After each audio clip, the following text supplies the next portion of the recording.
Tommy Shelby built a business empire from nothing, but he didn't do this alone. Tommy's family was a crucial part in his business journey, but Tommy's relationship with his family wasn't always smooth, specifically with his cousin Michael. Michael came into the family as a junior member of the gang, but quickly rose up, and after the passing of his mom Polly, in which he blamed Tommy, he set out to kill Tommy and take everything from him. At first, it looked like Michael had the ambition, the connections, and even a good reason to go after Tommy, but in the end, he never stood a chance. Today I'm going to be breaking down why Michael couldn't beat Tommy, no matter how much he tried.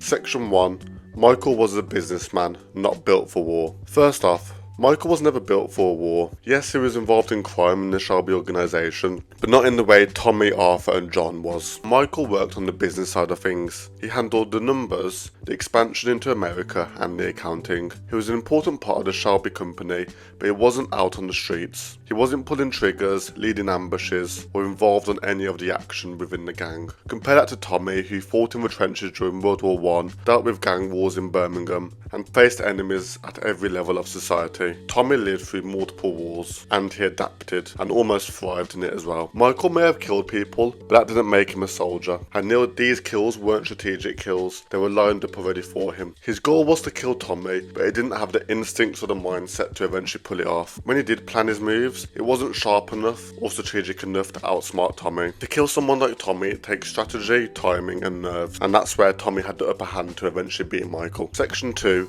Michael was driven by emotion, and this cost him. The second reason Michael failed is because he was driven by emotion. His plan to kill Tommy wasn't just about power or business, it was about revenge for Polly's death. He blamed Tommy for the death, even though deep down he knew Tommy wasn't the one that gave the order, the IRA did. But blaming Tommy was easier, and that grief and anger eventually took over. The plan wasn't clear or calculated, it came from a place of pain. And when you act out of emotion, especially against someone like Tommy, it clouds your judgment. Tommy on the other hand saw it for what it was. Michael wanted him dead, so Tommy treated it like business, kill or be killed. No hesitation, just survival. Michael thought revenge would satisfy him, but even if he had succeeded, it wouldn't have brought Polly back, and it wouldn't have ever made him Tommy. Another thing is, Polly always said Tommy wouldn't die from a bullet, which made Michael hesitant to just pull out a gun and shoot him, but planned his death around planting a bomb in his car. This also didn't help Michael, as it would have been a lot more simple for Michael just to line Tommy up and shoot him. And section 3.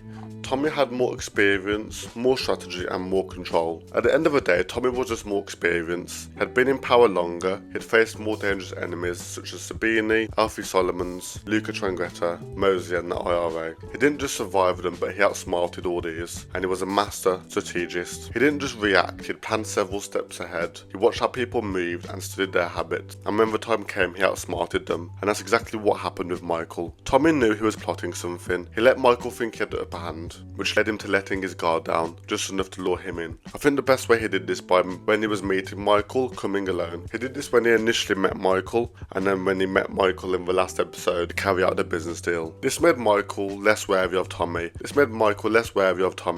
And made Michael feel like he was in control. And that's why Michael took his time when trying to kill Tommy. But for example, if Michael would have just shot Tommy very clearly in the 2 times they met, Michael would have come out on top. But whether this was nerves or anything else, it just didn't plan out like this. And because of this, it gave Tommy time to execute his plan to have Michael and his American gangster friends killed smoothly. Ultimately, Michael did have potential. He was smart and ambitious, and he had a real reason to go after Tommy. But in the end, he wasn't ready for that level of war, and ultimately underestimated Tommy. If you made it to the end of the video, thank you for watching, and please consider subscribing to see other videos like this.